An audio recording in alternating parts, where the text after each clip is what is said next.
দীর্ঘ ১৭ বছর পর দেশের মাটিতে পা রাখবেন তারেক রহমান। আগামী ২৫শে ডিসেম্বর তিনি দেশে ফিরছেন। আর তার দেশে ফেরাকে কেন্দ্র করে শুরু হয়েছে এক মহা উৎসব। দর্শক, এই মুহূর্তে আমরা আছি রাজধানীর ৩০০ ফিট এলাকায়, যেখানে আপনারা দেখতে পাচ্ছেন যে তারেক রহমানকে বরণ করার জন্য তৈরি করা হচ্ছে মঞ্চ। আর সেই মঞ্চকে কেন্দ্র করেই কিন্তু এখানকার যে সারা দেশের বিভিন্ন স্থান থেকে আসা বিভিন্ন নেতাকর্মীরা কিন্তু রয়েছে, এই মঞ্চকে পাহারা দিচ্ছে। এবং এর মধ্যে আপনাকে আরেকটি কথা জানিয়ে রাখি যে এই মঞ্চকে কেন্দ্র করে এবং তারেক রহমানের দেশে ফেরাকে কেন্দ্র করে কিন্তু রাজধানীর বিভিন্ন জায়গায় চেকপোস্ট বসানো হয়েছে এবং সাধারণ যে যাত্রী রয়েছে, সাধারণ মানুষ, তাদের কিন্তু নিরাপত্তার স্বার্থেই চেক করা হচ্ছে। দর্শক, এই মুহূর্তে আমরা আসি রাজধানীর ৩০০ ফিট এলাকায়। এই মুহূর্তে আমরা একজন বিএনপির যে কর্মীরা রয়েছেন যারা এই মঞ্চকে দেখার জন্য এসে, তাদের সাথে একটু কথা বলবো।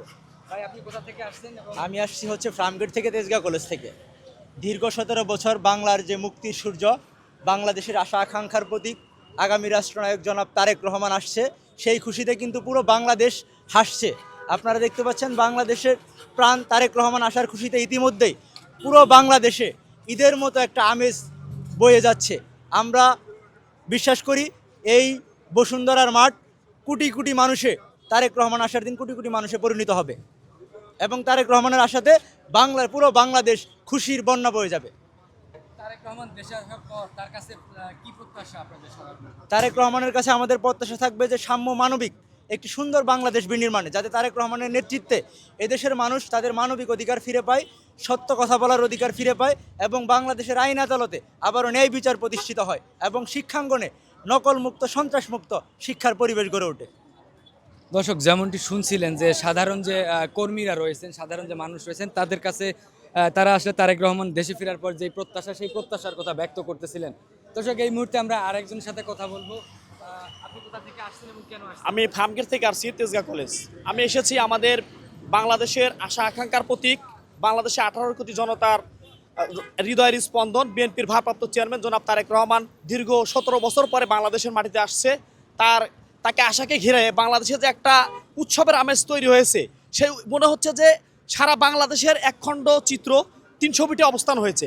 হাজার হাজার মানুষ তারেক রহমানের স্টেজ দেখার জন্য 300 ফিটে অবস্থান করছে। আমরাও তারেক রহমানকে কিভাবে বরণ করা হচ্ছে সেটা দেখার জন্য সাধারণ মানুষ 300 ফিটে এসেছি। আমরা আশা করি তারেক রহমান দেশে আসার পরে আমাদের তারুণ্যের যে আমরা দীর্ঘ 17 বছর ভোট দিতে পারি নাই, আমরা তাকে আসার পরে আমরা সুন্দর একটা মানবিক ভোট দেওয়ার ব্যবস্থা তৈরি করে দেবে, এই আশা নিয়ে আমরা তার আশাকে সব করতেছি, শুভকামনা জানাচ্ছি। দর্শক, যেমনটি শুনছিলেন যে সাধারণ যে কর্মীরা রয়েছেন তাদের তারেক রহমানের কাছে যে প্রত্যাশা, সেই প্রত্যাশার কথা ব্যক্ত করেছিলেন। দর্শক, এর মধ্যে আমরা একটু দেখানোর চেষ্টা করছি যে তারেক রহমানকে বরণ করার জন্য যে স্টেজ, সেই স্টেজ কিন্তু এই মুহূর্তে যে দেখতে পাচ্ছেন সেটি কিন্তু তারেক রহমানকে বরণ করা স্টেজ। এর মধ্যে আমরা আপনাদেরকে জানিয়ে রাখি যে রাত দিন কিন্তু কাজ করতেছে এখানকার কর্মীরা শুধুমাত্র তারেক রহমানকে বরণ করার জন্য। আসসালামু আলাইকুম। আমরা রূপগঞ্জ থানা অত্যন্ত কাছে, আগামী 25 তারিখ দেশনায়ক তারেক রহমান দেশে আসতেছে।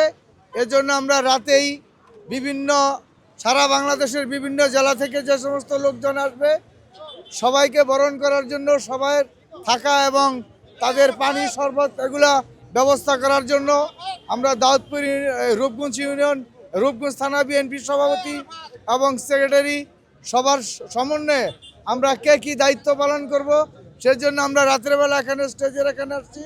আমরা পানি, শরবত, টয়লেট এবং আগের দিন যারা আসবে তাদের থাকার জন্য সুব্যবস্থা করতেছি। ইনশাআল্লাহ আপনারা সকালে সারা বাংলাদেশ থেকে সমাগত হবেন, এই আশাবাদ ব্যক্ত করে আপনাদের সবাইকে ধন্যবাদ জানিয়ে, জি, এর থেকে বড় আমরা দীর্ঘ 18 বছর যাবতীয় আমরা এই অপেক্ষা করছি।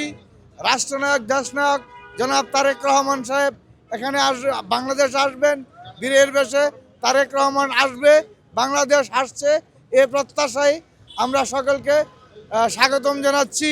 এই ঢাকা খিলক্ষেত থানায় যে স্টেজ করা হচ্ছে এখানে ইনশাল্লাহ উনি 12:30টার দিকে এসে পৌঁছবেন এবং জনগণের উদ্দেশ্যে, দেশের উদ্দেশ্যে বক্তব্য দিবেন, এই আশাবাদ ব্যক্ত করে আমি শেষ করলাম। আসসালামু আলাইকুম।